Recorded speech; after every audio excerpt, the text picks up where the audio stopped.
अस्सलाम वालेकुम दोस्तों आज की इस वीडियो में मैं आपको बताने जा रहा हूँ कि कोई भी एलसीडी या एलईडी टीवी हो या मॉनिटर हो तो उसका हम प्रोग्रामर के ज़रिए सॉफ्टवेयर कैसे रीड कर सकते हैं। ये मेरे पास एक 32 इंच की एलईडी टीवी है, चाइना मेड टीवी है, और ये मेरे पास एक प्रोग्रामर है। RT809F वाला प्रोग्रामर है मेरे पास। मैं इसकी VGA-ISP केबल के थ्रू, ये VGA-ISP केबल है इसके थ्रू मैं इसका प्रोग्राम, सॉफ्टवेयर या फर्मवेयर जो भी आप कह लें, वो मैं रीड करने लगा हूँ। इसको बगैर खोले हुए इसकी VGA पोर्ट के थ्रू, ये जो इसके टेलीविज़न के बैक साइड पे इसके VGA पोर्ट दी हुई है पीसी कनेक्ट करने के लिए, इस पे मैं इसको कनेक्ट करके इसका सॉफ्टवेयर रीड करने लगा हूँ प्रोग्रामर के थ्रू। तो अभी मैं इसे कनेक्ट कर लेता हूँ, फिर आपको दिखाता हूँ। जी दोस्तों, मैंने VGA-ISP केबल जो है एलईडी टीवी के साथ कनेक्ट कर दी है। इसका दूसरा सिरा पहले से ही ऑलरेडी प्रोग्रामर के साथ कनेक्टेड है, और प्रोग्रामर को यूएसबी केबल के ज़रिए मैं अपने लैपटॉप में कनेक्ट कर देता हूँ। फिर आपको दिखाता हूँ कि इसको हम कैसे रीड करते हैं।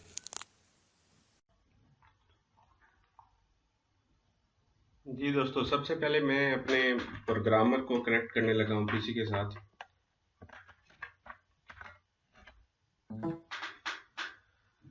प्रोग्रामर को मैंने पीसी के साथ कनेक्ट कर दिए। अब इसका ये सॉफ्टवेयर शॉर्टकट पड़ा हुआ है, इसको ओपन करेंगे।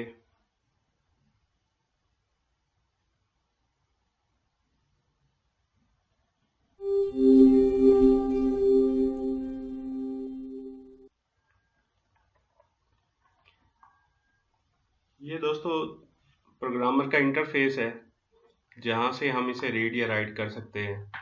सबसे पहले हमने ऑटो आईएसपी पे क्लिक करना है, क्योंकि मैं VGA-ISP के थ्रू केबल मैंने लगाई हुई है और रीड करने लगा हूँ। तो ये मुझे मैसेज दे रहा है, chip is not recognise, please check whether the circuit board is powered on and the ISP cable is connected properly. इसका यह मतलब है दोस्तों, या तो ये इसे सपोर्ट नहीं कर रहा या फिर इसमें पावर नहीं है। एक बात ध्यान में रखिएगा, जब हम रीड या राइट कर रहे होते हैं प्रोग्रामर के थ्रू, तो सिस्टम बोर्ड या एलईडी टीवी, एलसीडी टीवी जो भी आप कर रहे हैं, उसको पावर अप होना ज़रूरी है। तो अब मैं ऐसा करता हूँ कि इसको मैं अब पावर अप करने लगा हूँ। जस्ट आपने पावर देनी है, उसको ऑन नहीं करना, स्टैंड बाई मोड पे रहे वो, जो भी आपकी डिवाइस है, एलसीडी है या एलईडी है। अब मैंने उसे पावर ऑन कर दी है। अब दोबारा से मैं ऑटो आईएसपी पे क्लिक करता हूँ। ये देखें दोस्तों, अब इसने डिटेक्ट कर ली है, चिप डिटेक्ट कर ली है, 128 मेगाबिट की चिप है। और अब मैं इसको जो है रीड करने लगा हूँ। ऊपर देखें, एम स्टार की चिप है ये, मैन्युफैक्चरर एम स्टार ही अक्सर शो करवाता है। अब मैं इसको रीड करने लगा हूँ। तो ये लेफ्ट साइड पे आप देखें, इसमें टैब बने हुए हैं, बटन बने हुए हैं। सबसे पहले रीड का बटन है, तो रीड पे जाके मैंने क्लिक कर देना है।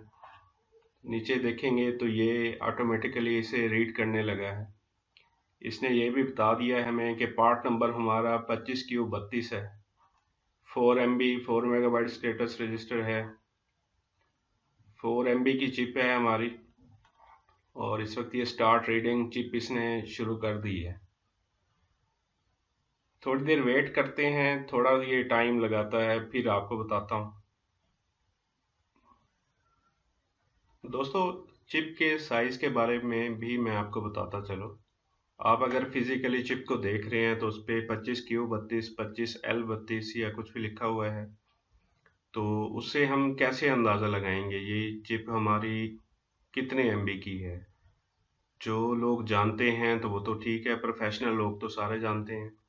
जो लोग नहीं जानते उनको मैं यहाँ पे बताता चलूँ कि जो 32 है ये 4 एमबी की चिप होती है, और इसके बाद 64 होता है वो 8 एमबी की चिप है, इसके बाद 128 होता है वो 16 एमबी की चिप है।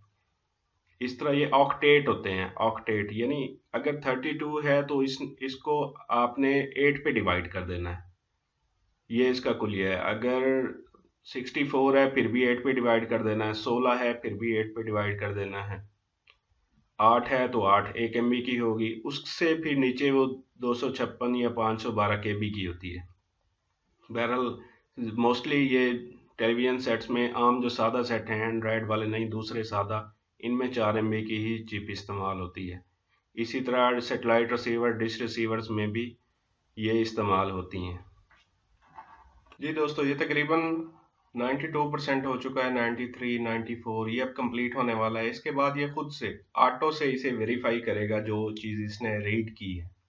ये देखें जी, अब ये ऑटो से पहले रीड सक्सेसफुल का दे रहा है, कितना टाइम लगाया है, मैसेज दे रहा है। उसके बाद ये ऑटो वेरीफाइंग।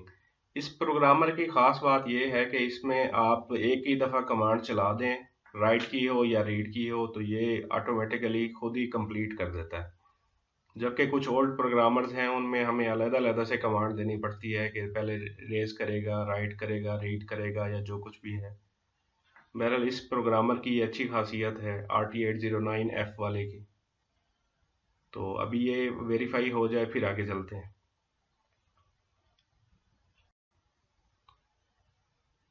जी दोस्तों, ये तकरीबन 90%, 92% हो चुका है। अब ये तकरीबन कंप्लीट होने वाला है। इसके बाद ये हमें फाइल सेव का मैसेज दे देगा, वो मैं आपको आगे चल के दिखाता हूँ। ये देखें जी, ओके हो गया है। इसके बाद इसने हमें फाइल सेव का मैसेज दे दिया है। इस पे अब ये जो भी हम फाइल सेव करते हैं, ये रीड करते हैं, ये इस नाम से MST, EXT, SPI इस नाम से दे देता है। अब आपकी मर्जी है, इसको इसी नाम से रहने दें। मैं इसको इस वक्त डेस्कटॉप पे सेव करने लगा हूँ। ये यहाँ पे भी मैसेज देता है फाइल हैज़ बीन सेव्ड। अब मेरा रीड करने का प्रोग्राम ख़त्म हो गया।